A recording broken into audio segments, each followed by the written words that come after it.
گاہک نے دکان میں داخل ہو کر دکاندار سے پوچھا، کیلوں کا کیا بھاؤ لگایا ہے؟ دکاندار نے جواب دیا، کیلے 12 درہم اور سیب 10 درہم۔ اتنے میں ایک عورت بھی دکان میں داخل ہوئی اور کہا، مجھے 1 کلو کیلے چاہیے، کیا بھاؤ ہے؟ دکاندار نے کہا، کیلے 3 درہم اور سیب 2 درہم۔ عورت نے الحمدللہ پڑھا۔ دکان میں پہلے سے موجود گاہک نے کھا جانے والی نظروں سے دکاندار کو دیکھا۔ اس سے پہلے کہ وہ کچھ اور فول کہتا، دکاندار نے گاہک کو آنکھ مارتے ہوئے تھوڑا انتظار کرنے کو کہا۔ عورت خریداری کر کے خوشی خوشی دکان سے نکلتے ہوئے بڑبڑائی، یا اللہ تیرا شکر ہے، میرے بچے نے کھا کر بہت خوش ہوں گے۔ عورت کے جانے کے بعد دکاندار نے پہلے سے موجود گاہک کی طرف متوجہ ہوتے ہوئے کہا، اللہ گواہ ہے، میں نے تجھے کوئی دھوکہ دینے کی کوشش نہیں کی۔ یہ عورت 4 یتیم بچوں کی ماں ہے، کسی بھی قسم کی مدد لینے کو تیار نہیں ہے۔ میں نے کئی بار کوشش کی ہے، ہر بار ناکامی ہوئی ہے۔ اب مجھے یہی طریقہ سوجا کہ جب کبھی آئے تو اسے کم سے کم دام لگا کر چیز دے دوں۔ میں چاہتا ہوں کہ اس کا بھرم قائم رہے اور اسے لگے کہ وہ کسی کی محتاج نہیں ہے۔ میں یہ تجارت اللہ کے ساتھ کرتا ہوں اور اللہ کی رضا اور خوشنودی کا طالب ہوں۔ دکاندار کہنے لگا، یہ عورت ہفتے میں 1 بار آتی ہے، اللہ گواہ ہے، جس دن یہ آ جائے اس دن میری بکری بڑھ جاتی ہے اور اللہ کے غیبی خزانے سے منافع 2 چند ہوتا ہے۔ گاہک کی آنکھوں میں آنسو آ گئے۔ اس نے بڑھ کر دکاندار کے سر پر بوسہ دیتے ہوئے کہا، باخدا، لوگوں کی ضرورتوں کو پورا کرنے میں جو لذت ملتی ہے اسے وہی جان سکتا ہے جس نے آزمایا ہو۔ میری ویڈیو کو مکمل دیکھیں، میرے چینل کو لائک شیئر اور سبسکرائب کیجیے اور بیل آئیکن کو ضرور پریس کیجیے تاکہ میری آنے والی ہر نئی ویڈیو کا نوٹیفیکیشن آپ کو موصول ہو سکے۔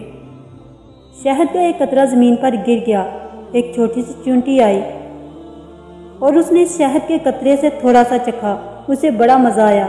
اسے کام سے جانا تھا، تو جب وہ جانے لگی تو اس شہد کا مزہ اس کے منہ میں مزید پانی لانے کا سبب بنا۔ اس کا منہ بھر آیا۔ کیا زبردست اور مزیدار شہد ہے، کتنا میٹھا، آج تک ایسا شہد نہیں کھایا۔ وہ لوٹی اور شہد میں سے تھوڑا سا اور چکھ لیا۔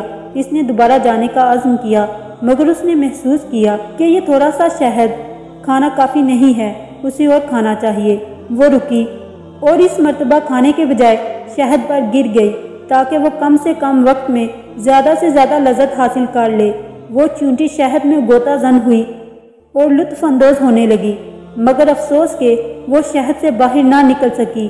شہد کی چکنائی کی وجہ سے اس کے پیر زمین سے چپک گئے تھے اور اس میں انہیں ہلانے کی طاقت نہ رہی۔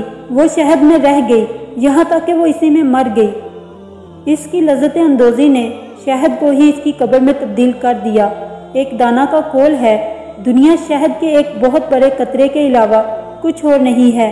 پس جو بھی اس قطرے میں سے تھوڑا اور بقدرے کفایت کھانے پر اکتفا کرے گا وہ نجات پائے گا، اور جو بھی اس شیری میں غوطہ زن ہوگا ہلاکت اس کا مقدر بن جائے گی۔ سبحان رضی اللہ عنہ سے روایت ہے کہ رسول صلی اللہ علیہ وآلہ وسلم نے ارشاد فرمایا، میں اپنی امت میں سے یقینی طور پر ایسے لوگوں کو جانتا ہوں جو قیامت والے دن اس حال میں آئیں گے کہ ان کے ساتھ تہامہ پہاڑ کے برابر نیکیاں ہوں گی، تو اللہ عز و جل ان نیکیوں کو ہوا میں منتشر ہو جانے والا غبار بنا کر غارت کر دے گا۔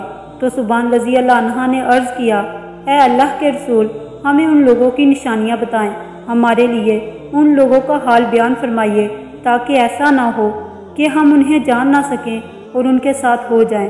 تو رسول صلی اللہ علیہ وآلہ وسلم نے ارشاد فرمایا، وہ لوگ تم لوگوں کے دینی بھائی ہوں گے اور تم لوگوں کی جلد ظاہری پہچان اسلام میں سے ہوں گے اور رات کی عبادات میں اسی طرح حصہ لیں گے جس طرح تم لوگ لیتے ہو، یعنی تم لوگوں کی ہی طرح قیام اللیل کیا کریں گے۔ لیکن ان کا معاملہ یہ ہوگا کہ جب وہ لوگ اللہ کی حرام کردہ چیزوں اور کاموں کو تنہائی میں پائیں گے تو انہیں استعمال کریں گے۔ یا رب، ہمیں پلک جھپکنے کی مقدار کے برابر بھی ہمارے نفس کے حوالے نہ کر۔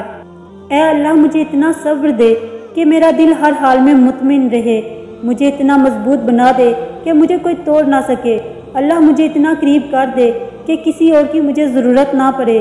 اللہ، مجھے اپنی اتنی محبت دے کہ کسی اور کی محبت کے لیے نہ ترسوں۔